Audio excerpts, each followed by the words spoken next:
Verse number 17. The Spirit of the Lord is upon me, because He hath anointed me to preach the gospel to the poor. He hath sent me to heal the brokenhearted, to preach deliverance to the captives, and recovering of sight to the blind, to set at liberty them that are bruised. Puri po ang Panginoon sa aking salita, tayo po yung mananakit ng Diyos. Tayo po nawa ang aming naluwalhati sa nauna natapos sa bahagi ng panambahan ngayong gabi ito. Salamat po, Panginoon, sa kasiglahan na ipinakita ng bawat isa sa pag-awit. At nawa ito po ay indikasyon ng aming masiglang patuloy na pananambahan, lalo na po sa pag-aaral ng aming banal na salita. Nawa ito po ay patunay ng pagkilos ng Banal na Espiritu at patuloy kaming umaasa ang Banal na Espiritu ay kikilos sa aming kalagitnaan at sa puso't buhay at isipan ng bawat isa. Sumamin muli ang kanyang kapuspusan at ipagkaloob ang kailangan naming karunungan, kaunawaan sa mga salita po ninyo.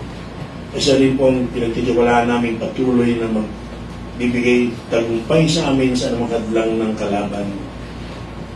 Nawa ay manaig ang Banal na Espiritu kaysa ang aming pong laman, naging ang katigasan ng aming puso, ang aming pride, aming old nature.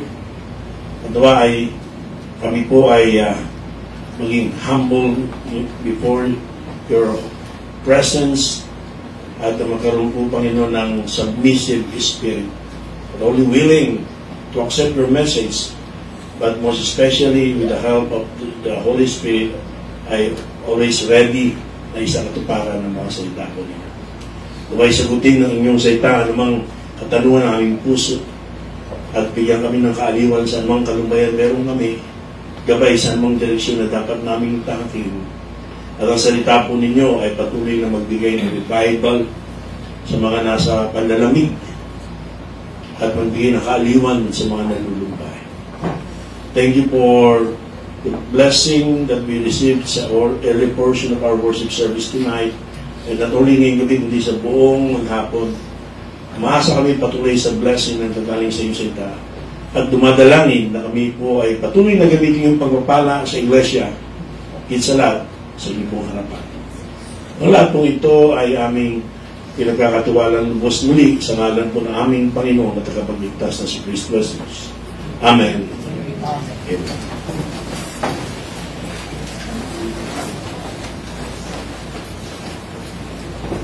Kaninang umaga ay nabanggit ko yung naging daan upang yung mensahe kanina ay siyang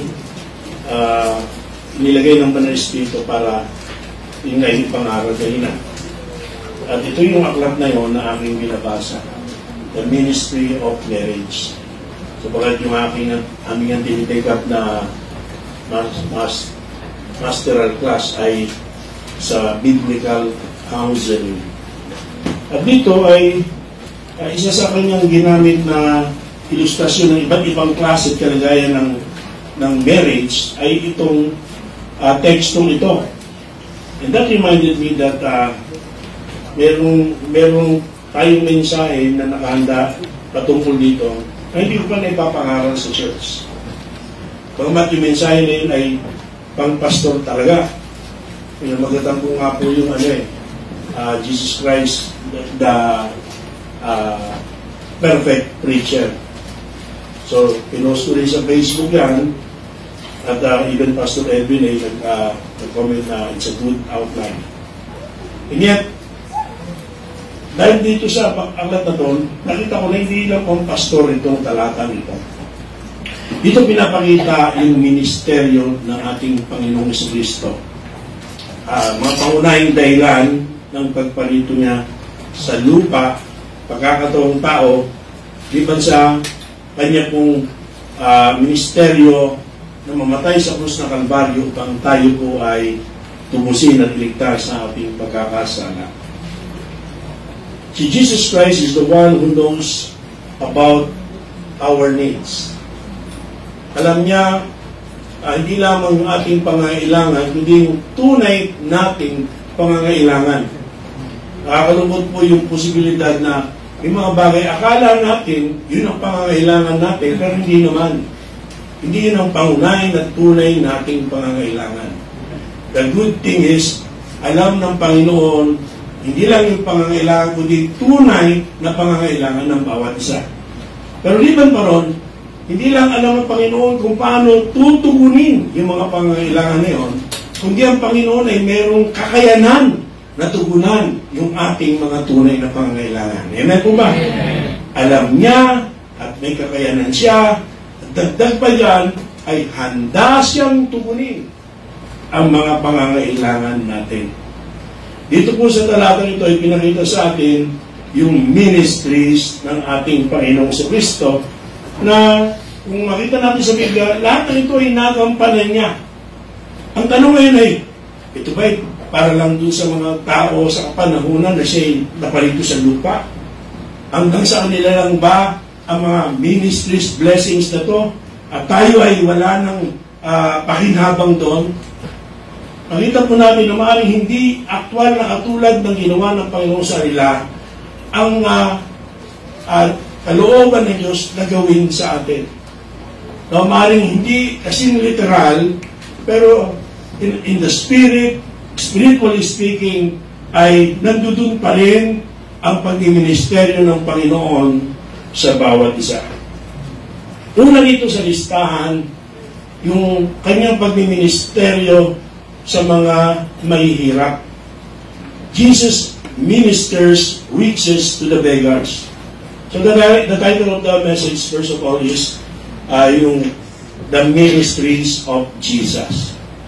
And here we have yung kanyang pag-minister of His riches to the beggars. Yan po yung mababanggit na dito sa ating teksto. The gospel to the poor. So, Jesus said that He was anointed to preach the gospel to the poor or to the spiritually destitute. Ito, una sa lahat, no, ang layunin ng Panginoon, nabanggit ko na, ay upang yung mga spiritual na wala, na dukha, na pulubi, spiritually speaking, ay magkaroon ng tunay na kayamanan. Taliwas ito sa pinapangaral ng mga prosperity gospel preachers. Even though hindi naman natin pinagkakaila yung kakayanan ng Diyos na tayo ay pagpalain pinansyal, pagpalain material. At maraming Kristiyano ang pinagpapala nga ng Panginoon sa bagay na yan. At yung pinag-uusapan natin giving ay isa sa paraan ng Diyos upang magsilbing susi para ating kamta ng kanyang mga material at pinansyal na pagpapala. Pero hindi yun ang pangunahing pagpapala at hindi lamang yun ang kayang ipagkaloob ng Panginoon sa atin.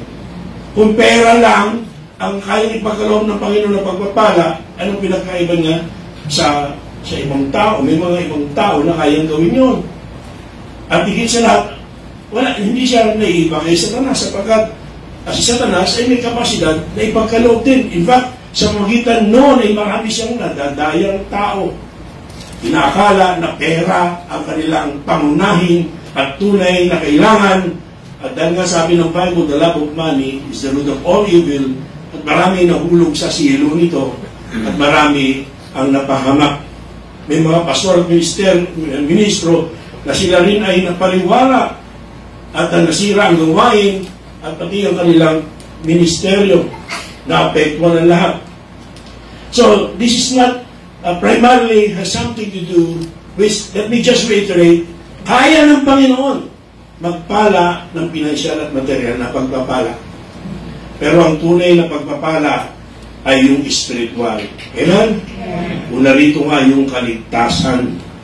Kaligtasan ng bawat isa. Kaligtasan na makakamtan sa pamagitan ng kanyang ebanghelyo. Yung kanyang kamatayan, pagalibing, at pagkabuhay na maguli ayon sa kasulatan. Kaya hindi ito nagtatapos yun. No? He made a promise to give life and that we might have it more abundantly. So don't just forget that primarily it's referring not to material and financial, but primarily it speaks of spiritual blessing. Let me ask you now, na let us all be honest and magkaroon ng quick, silent, and personal and honest examination. Tayo ba ay mayroong kayamanang spiritual?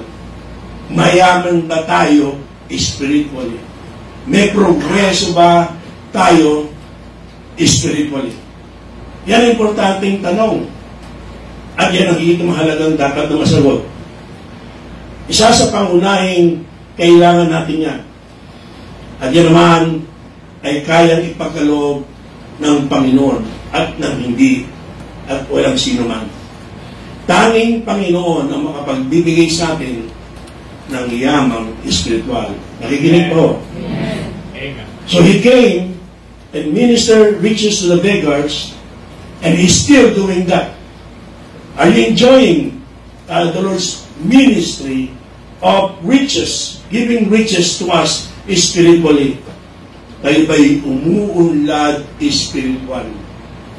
Tayo ba ay nagiging mayamang spiritual? Yun din ang sinabi ni Paul, no? At yung iba, kinukuha ko yung financial at material.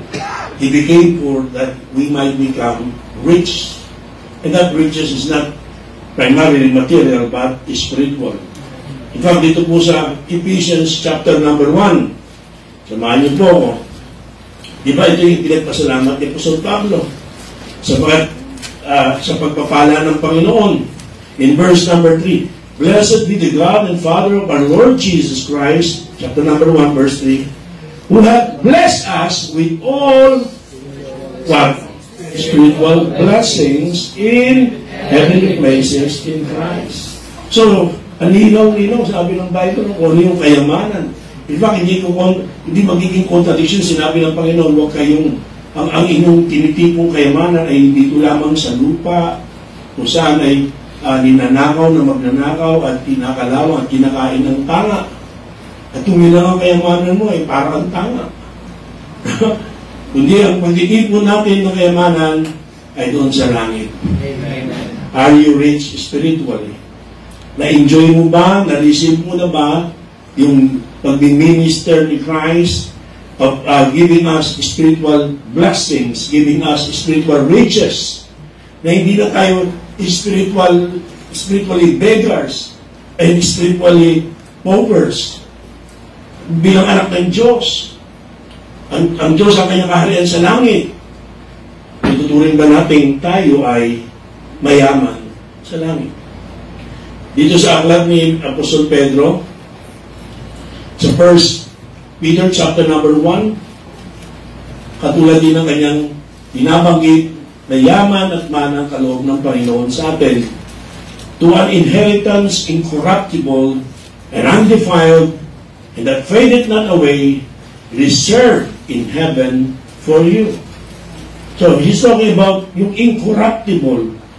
No, yung forever, may forever na wealth, may forever na treasure, may forever na properties, may forever na possession, forever na riches. And obviously, hindi ito material. Sabi nga doon sa Korinto, anumang temporal ay hindi, anumang material hindi permanente. Anumang visible ay hindi permanente. So, saan ba yung ating kayamanan? Okay, saan ba tayo mayaman? Are we rich spiritually? So, this is one of the ministries that Christ did during His earthly ministry, and He is still doing this sa kanyang bayan, sa kanyang mga lingkod, sa atin. At nawa ay tayo maging recipient ng ministry niya ito. Secondly, balik tayo sa ating teksto, chapter 4, verse 17. Dito rin ay binabanggit yung tungkol sa mga broken-hearted. Okay? He had sent me to heal the broken-hearted. So, Jesus ministers restoration or repair or revival. Okay? Jesus bring back yung rejoicing to people who are broken-hearted.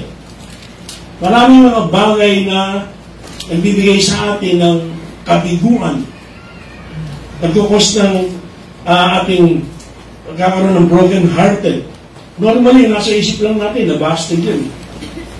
Yun lang alam natin mga broken-hearted, yung mga busted.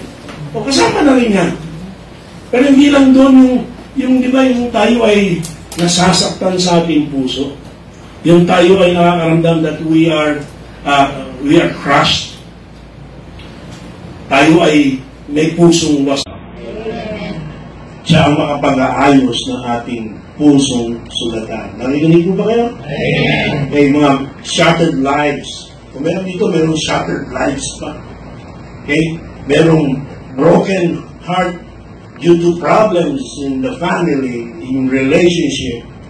Listen, Christ has the power to put back together again whatever ang naging sanhi ng pagkaroon mo ng pusong wasak. This is one of the ministries, important ministries that Christ did during His earthly ministry. And let me give you the good news that He's still willing, still the plan of a part of His ministries, and He still can do this, and He's still doing this maging sa panahon natin. Hindi ito para lang sa kanyang earthly ministry. So let me tell you, meron ka bang broken heart pa rin yan? At lahat na tinry mo, listen, maaaring mali yung lalapitan mo. The good thing is, buti nandito ka. At kasama ka nagbabasa ng Biblia.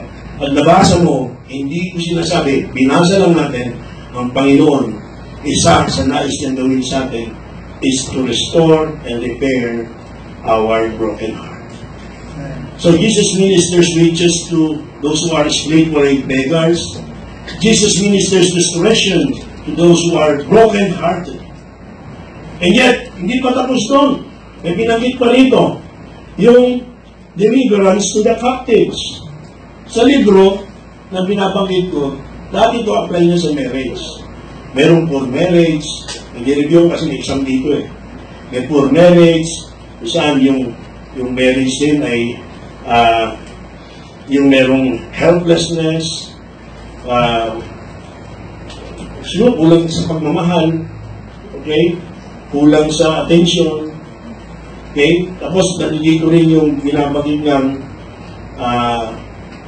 broken-hearted marriage, yung kaliwas sa inaasahan mo. Akala mo marriage made in heaven, yung pala impyerno. No? Akala mo ideal person. Noon nangyayari yan eh. At kaya nga, dapat hindi minamadali yung pag-aasawa. It's better to marry, wait long than to marry wrong. Diba? Ang bata-bata mo pa mo, 75 ka lang, pa naman, 5 years ka pa, kung matuto ka na ng 80 taon. Huwag madaliin. Tapos yung captive marriage. But what we have here, I want to apply this, yung pag-minister ni Christ, released to the bound. The third ministry Christ did during His earthly ministry is to release the bound. Okay? He ministers release to the bound. Okay? Ano ba yung tumatalikala sa iyo? What imprisoned you? Okay? Hindi ka naman nakakulong, hindi ka naman nakabilanggo, purihin ng Panginoon, mahirap sa bilangguan, mahirap makulong. Pero alam niyo yung kasabihan, di ba? Yung maraming mga makaguluhang kasabihan, dahil dito sa aklat ito, sinasabi, yung mag-asawa, magkasama lang sa bubong, mag-asawa lang sa bahay, pero walang tunay na mag-asawang relasyon. Nangyari yan eh. Kaya may ganyan yung mga kaso eh. At yung may mga tao naman, na malaya lang, hindi nakabilanggo, pero nakatalikala, hindi lang literal. Okay? Ano yung mga tumatalikala sa tao? Okay, nandiyan na yung mga bisyo. May mga tao nito, may bisyo pa. At kung yung isipin ng bisyo, paninigarilyo, pag-aalak lang, pagsusugal, mga bisyo yun. Pero ngayon, alam na natin na yung pagkain ng sobra, bisyo na rin yan. Yung walang katigil-tigil at walang katatapusang pagkain, yan ay bisyo na rin. Matutulog ka na lang, kumakain ka pa.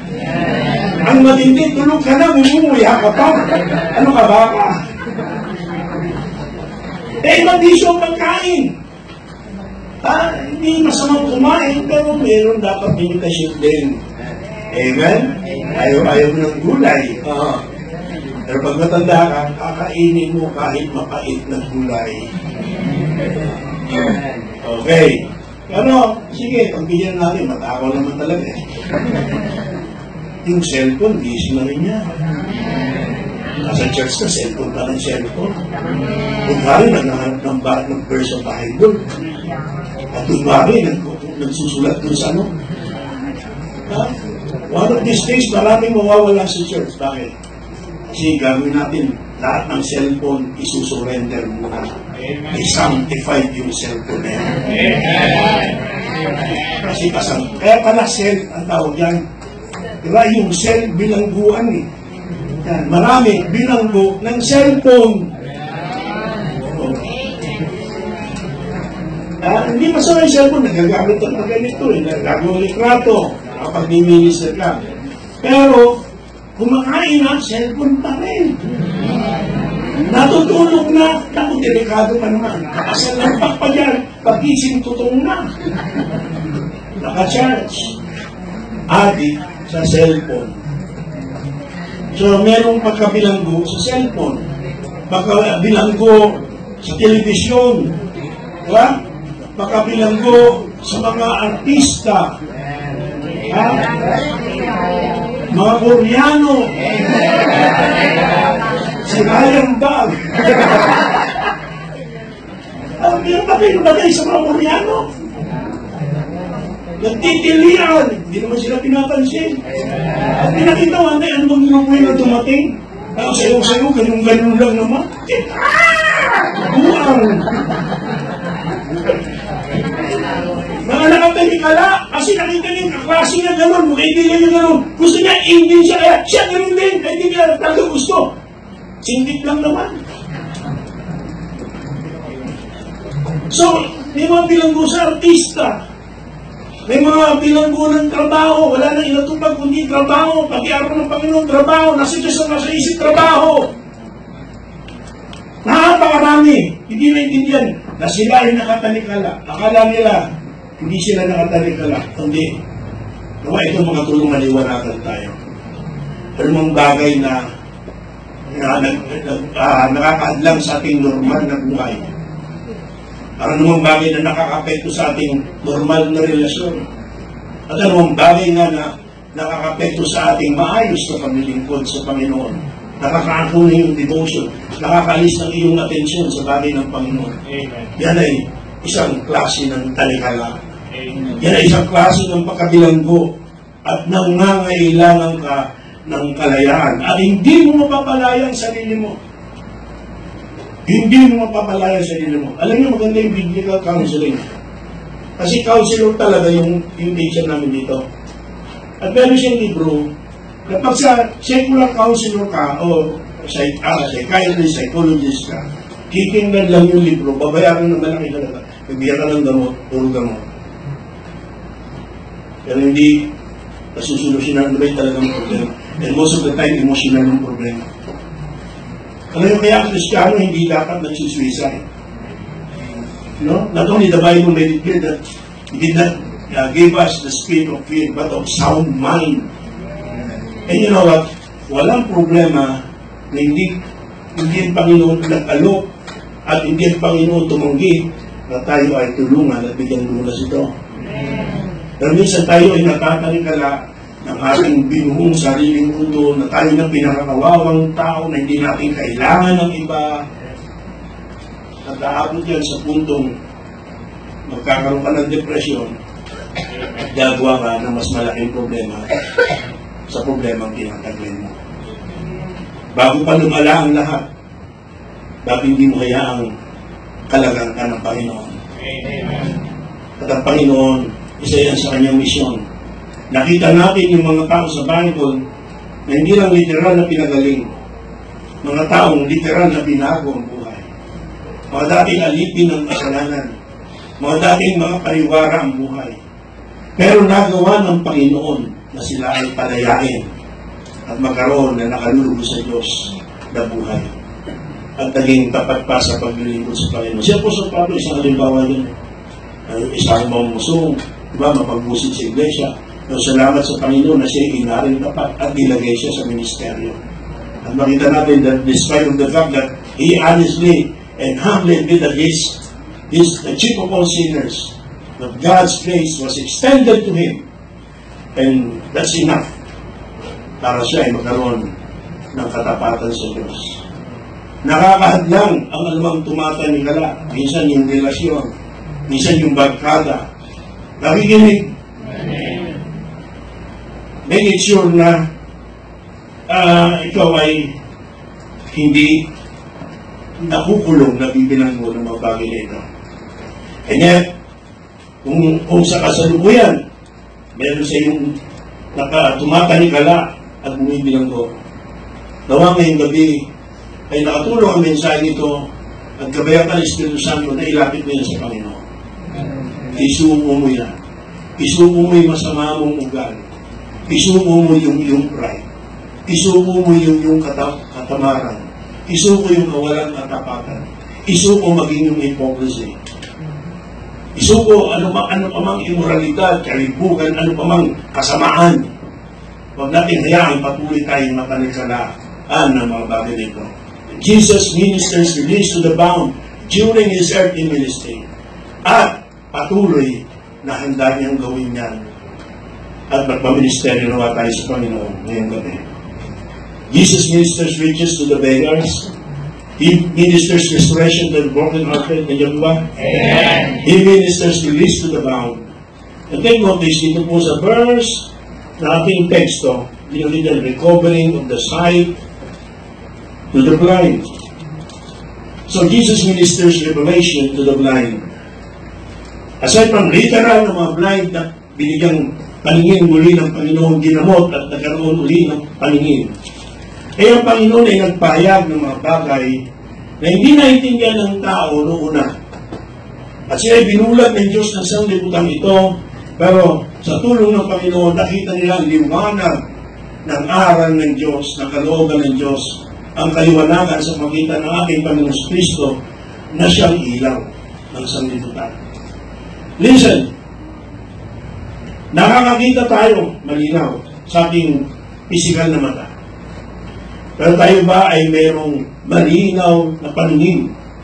O baka hindi lang nalalabuan, hindi tayo nabubulagan na makita yung kadakilaan ng Diyos, tumutihan ng Diyos, at yung karangalan na tayo ay maglingkod sa Diyos. Yung importansya na ang Diyos ay sambahin, ang Diyos ay paglingkuran. Maaaring tayo ay binubulag ng ating mga takot at pangamba. Nakagaya ng alipin ni Elisha kaninang umaga na ating tinalakay. Nakita yung napakaraming kalaban, pero nabulagan na hindi makita yung napakaraming anghel ng Panginoon na handa siyang proteksyonan. Ikaw ba ay binubulag ng takot? Ikaw ba ay binubulag ng galit? Ikaw ba ay binubulag ng paninibugho? Ikaw ba ay binubulag ng mga material na bagay? Kapatid, kaibigan, nawa ang Panginoon ay bigyan ka ng kaliwanagan ng iyong spiritual na pananaw. At makita mo ang tunay na mahalaga na dapat mong gawin, unahin, at hangarin sa buhay. Huwag mong hayain mabulag ka ng mga maling bagay. So Jesus literally, okay, bring back the sight, restore and recover yung sight to the blind. But he not only opened blinded eyes with his touch, but he also opened blinded spiritual eyes with his word. He opened those blinded spiritual eyes. He proclaimed in the Spirit of God the truth of God's word. And he healed those who are spiritually blind. Jesus ministers riches to the beggars. Secondly, what? Restoration of the broken-hearted. Amen. He also ministered release to the bound. He continues to do that. He also ministers revelation to the blind. And last but not the least, tatapos na tayo, 7:30 na. Jesus ministers renewal to the bruise. Siya po ay nagpapagaling sa mga sugat. Okay? To set at liberty that are bruised, refer to those who are broken down. So, ano ba ang sugat na meron ka sa puso sa iyong buhay? Ano ba ang sugat meron kayo sa pamilya? Ano ba ang sugat meron sa inyong mag-asawa? Ano ba ang sugat sa pagitan ng magkakapatid? Sugat sa pagitan ng mag-asawa? Sa pagitan ng magulang at ng anak? Gano'n mang kahapdi, gano'n mang kalaki ang sugat, kayang pagalingin ng Panginoon. Kayang pagalingin ng Panginoon. So ito po ang ministeryong ginawa ng Panginoon sa Kristo na tunay namang natupad niya sa ating pagsubaybay sa mga pahina ng Biblia. He was able to fulfill and even more sa lahat ng ito. Pero bumabalik ulit tayo sa issue hanggang nung panahon lang ba nila? Hindi, sinagot na natin. Ginagawa pa nito ng Panginoon. So walang dahilan na patuloy kang maging pulubing spiritual. Walang dahilan na patuloy kang broken-hearted. Walang dahilan na patuloy kang napapanikalaan ng kasalanan, ng bisyo, at mga maling bagay. Walang dahilan na patuloy kang nagbubulagan sa anong tunay na mahalaga. At walang dahilan na patuloy kang maging sugatan. Bakit? Hindi yan lang ang Panginoon. And He is just a prayer away. Sabi ng kanta. All you have to do is to come to Him, trust Him, surrender all these things. I-commit ang lahat na ito sa Panginoon. At sa titiyak sa atin ng Bible, hindi Kanya bibiguin. Ito ang salita ng Panginoon. Nawa atin ang ito.